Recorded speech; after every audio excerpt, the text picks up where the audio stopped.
Hi, everybody. My name is Shanali Govender, and I am based at the Centre for Innovation and Learning and Teaching at the University of Cape Town, way down on the southernmost tip of South Africa. When Maha asked me to do this, I was both incredibly flattered and realized I haven't done a recording in this way for a little while, so I got a bit stressed about it. So I thought I would start with a story, and I thought I would start by telling you a little bit about how I got into online facilitation. So I've been doing some light online facilitation work through the centre for a very long time, probably maybe about 5 years, and then COVID rolled around. And COVID for me in terms of online facilitation was like just being plunged into the deepest pool. And during that experience, I realized that I was always really tired at the end of sessions. And yes, we were doing quite a lot of sessions a day. Yes, they were really big sessions, but I was really tired. And after thinking about this a bit and chatting to friends a bit, I realized that a part of my brain was just always hunting for something.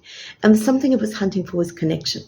And I have a really strong classroom history, taught 10 years in classrooms with 40 odd kids at a time. And so I had this really good sense of like what was going on in my class. And I was missing that in the online space. And so what really helped me was to stop thinking about how good my presentations were and to think about, was I connecting with people? And that became something that was very important for me. In the South African context, a lot of our students connect via phones.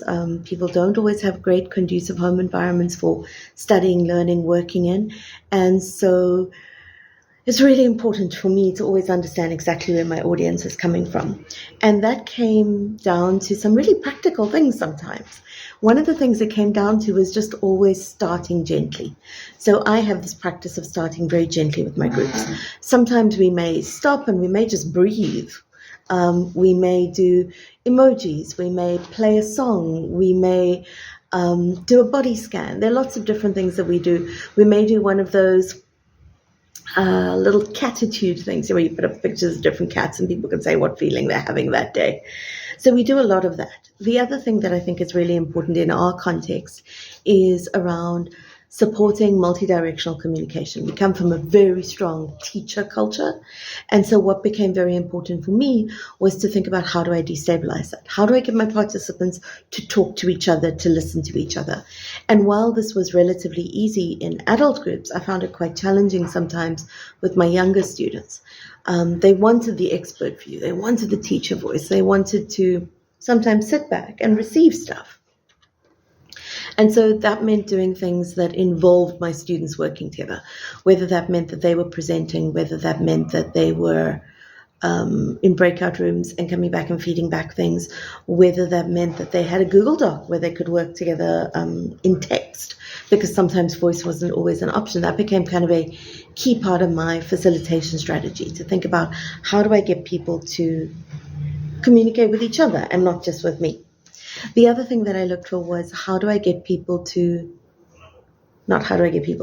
myself to tolerate silence? In online spaces, silence is silent. It's not like in a classroom, there's pens and noise and shuffling and movement and bodies. In an online space, it feels like you're in the void.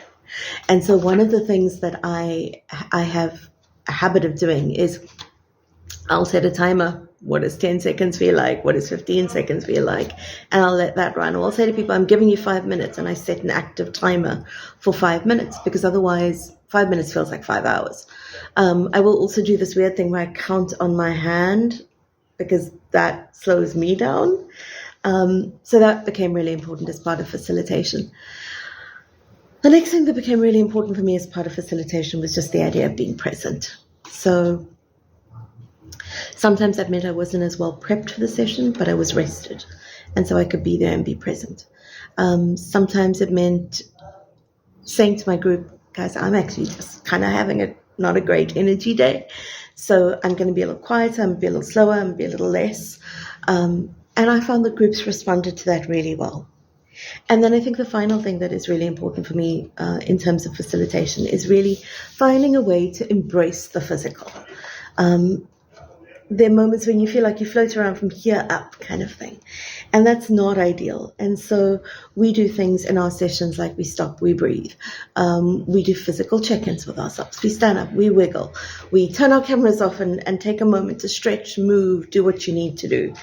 And so I guess in closing, what I want to say is that part of my facilitation strategy is around recognizing that we are whole human beings having these complex experiences, and that our online facilitation really needs to take that into consideration.